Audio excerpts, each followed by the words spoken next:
Welcome back. સમાચારો સાથે આગળ વધીએ. રાધનપુરમાં 5 ઇંચ વરસાદથી જળબંબાકારની સ્થિતિ સર્જાઈ છે.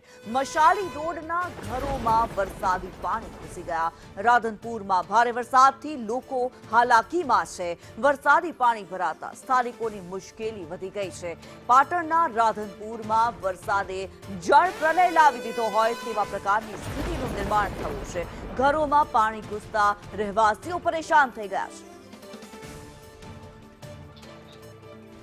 આ દ્રશ્યો સામે આવી રહ્યા છે રાધનપુરથી. રાધનપુરમાં લોકોના ઘરોની અંદર પાણી છે, ગલીઓની અંદર પાણી છે, સોસાયટીઓમાં પાણી છે અને રસ્તા પાણીમાં ગરકાવ છે. લોકો અત્યારે ભારે હાલાકી વચ્ચે જીવવા માટે મજબૂર બન્યા છે. લોકોના ઘરોની અંદર જ્યારે પાણી ભરાઈ ગયા છે ત્યારે લોકોની ઘરવખરીને મોટા પ્રમાણમાં નુકસાન પહોંચ્યું છે. તારાજીના દ્રશ્યો સામે આવી રહ્યા છે.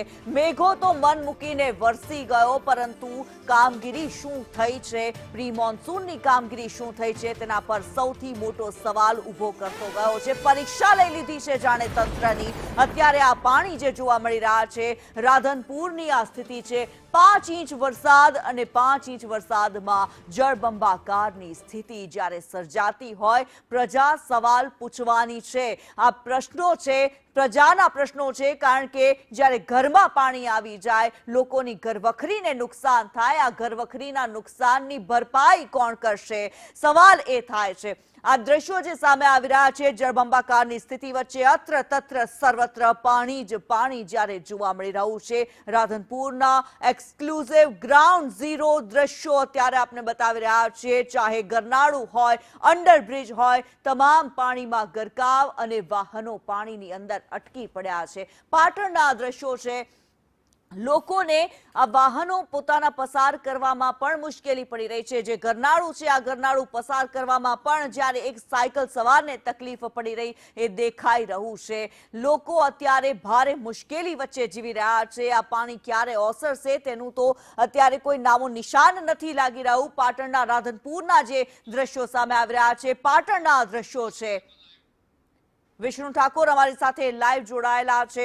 વિષ્ણુ, આપની પાસેથી જાણવા માંગીશું, પાટણ, રાધનપુર તમામ જગ્યાએ જળબંબાકારની સ્થિતિ છે. કેટલી હાલાકી પડી રહી છે લોકોને?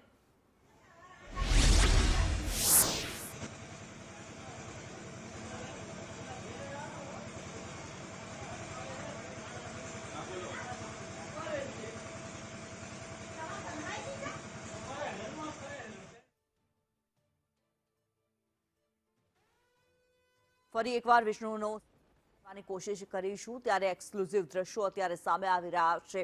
બસ સ્ટેશનના આ દ્રશ્યો છે. એસટી બસ સ્ટેન્ડ કે જ્યાં પાણી જ પાણી જોવા મળી રહ્યું છે. લોકોના ઘરોની અંદર પાણી ઘૂસી ગયા છે. કેટલાય લોકોના ઘરમાં અનાજ પલળી ગયું. લોકોની ઘરવખરી જાણે આ પાણીમાં તરતી જોવા મળી રહી છે. તારાજીના વિનાશના આ દ્રશ્યો છે. આ વરસાદ જે આવ્યો છે, વિનાશ લઈને આવ્યો છે.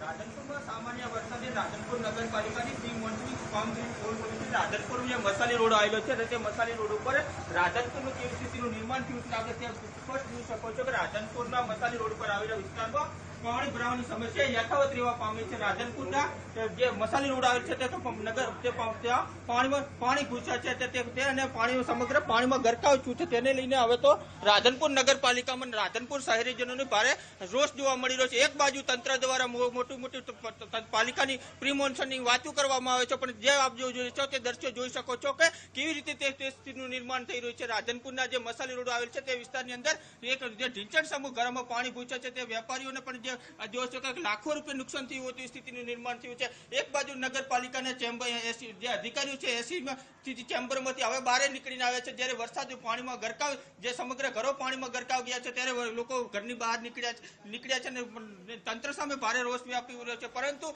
જે અધિકારીઓ છે તે હવે બહાર નીકળ્યા છે અને જે લોકો સામે અને રોષ વ્યાપ્યો છે તેને લઈને આપણે સ્પષ્ટ દ્રશ્યો જોઈ શકો છો કે સમગ્ર ઘરોમાં પાણી ઘૂસવાના કારણે હાલ તો પાણી સમગ્ર ઘરો પાણીમાં ગરકાવ થયા છે. એક બાજુ લોકોને પાણીનો કોઈ નિકાલ કરવામાં ના આવતો, પાણીનો નિકાલ નહીં થઈ રહ્યો, તેને લઈને અહીંયા લોકોને ભારે હાલાકીનો સામનો કરી રહ્યા છે.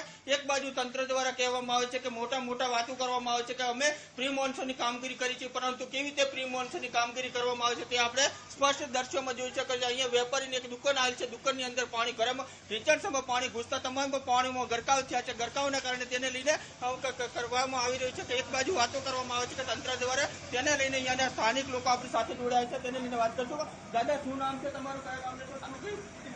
અબ્દુલભાઈ મારું નામ. મસાલી રોડ ઉપર એટલા બધા પાણી ભરાયા છે કે આ સર અત્યારે નવો જ રોડ બન્યો છે.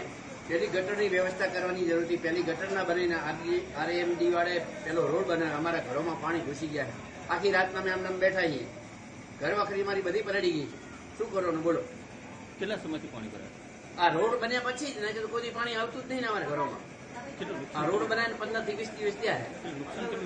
નુકસાન ને કોઈ ગણતરી નહીં થાય એમ સાહેબ. જોવો જ તમે પ્રત્યક્ષ જોયું જ નહીં કેટલું નુકસાન. બધો માલ પડી લઈ ગયો. શું માંગ છે તમારી? મારું નામ અતુલભાઈ. માંગ શું છે તમારી? અમારી માંગ તો એ છે કે પેલું ગટરની વ્યવસ્થા કરો પછી રોડ બનાવો. અન્ય એક દાદા પણ જોડે છે. દાદા, શું નામ છે અને કેટલા સમયથી પાણી ભરાવાની સમસ્યા રહે છે? મારું નામ મીરાભાઈ. આ રોડ બન્યા પછી પેલો ના ભરાય, પણ આ 15 દિવસથી રોડ બન્યો. અત્યારે અમારે ઘરની અંદર ગુદારામાં પાણી ભર્યા છે અને ખાવા માટે અમે નથી. અને અમારે તો ઘઉં પણ પલળી જાય છે. 2 બોરી ઘઉં હતા એ પલળી જાય છે. હવે અમારે એક જ માગણી, પહેલી ગટર બનાવો પછી રોડ, ને કે અમે રોડ બનાવવા દઈશું નહીં. કારણ કે અમારા ઘરથી અત્યારે 8 ઇંચ ચોક્કસથી કહી શકાય છે કે રાધનપુરમાં જે મસાલી રોડ પર રોડ બનાવવા છે તેનો દ્રશ્ય બતાવ્યું છે. દાદા, જે દ્રશ્યો બતાવ્યું છે તે રાધનપુરમાં તાજેતરમાં જે રોડ બનાવવામાં આવે છે, રોડ બનાવવાનું માત્ર 1 ફૂટ ઊંચો લેવામાં આવે છે, તેને લઈને રાધનપુરમાં રોડ ઉપર પાણી ભરાવાની સ્થિતિનું નિર્માણ થયું છે. જે તે આપણે હવે જે મોડે તંત્રના અધિકારીઓ જાગ્યા છે, તંત્રના અધિકારીઓ બહાર આવ્યા છે અને રાધનપુરમાં પાણીનો નિકાલ કરવામાં આવી રહ્યો છે, પણ રાધનપુર નગરપાલિકાની પ્રી મોન્સૂનની કામગીરી કેવી રીતે કામગીરી છે તે આપણે સ્પષ્ટ જોઈ શકો છો કે રાધનપુર પાલિકાના જે કર્મચારીઓ છે હવે મોટા ઉપાડે આ ઠકાણે મશીનો લઈને પહોંચ્યા છે અને એક બાજુ પાણીનો નિકાલ કરવામાં આવે છે. પરંતુ આ વખતની સિઝનની સમસ્યાની નથી, પરંતુ દર વર્ષે આ સમસ્યાનું નિર્માણ થાય છે કે દર વર્ષે નિર્માણ થાય છે કે દર વખતે પાણીની સમસ્યા ભરાવાનું કારણને લઈને ત્યાં લોકોને ભારે હાલાકીનો સામનો કરવો પડે છે. તેને લઈને એક જ માંગ કરવામાં છે, એક નહીં પરંતુ 10 ઘરોમાં અહીંયા પાણી ભરાયા છે. તેને લઈને હવે તો રાધનપુર જે શહેરીજનો છે તેનો નગરપાલિકા સામે ભારે રોષ વ્યક્ત કરી રહ્યા છે. તેને લઈને તો રાધનપુર શહેરીજનો માંગ કરી રહ્યા છે કે જવાબદાર કર્મચારીઓ, જવાબદારી અધિકારીઓ સામે કાયદેસર કાર્યવાહી કરવામાં આવે. ધન્યવાદ વિષ્ણુ આ માહિતી માટે.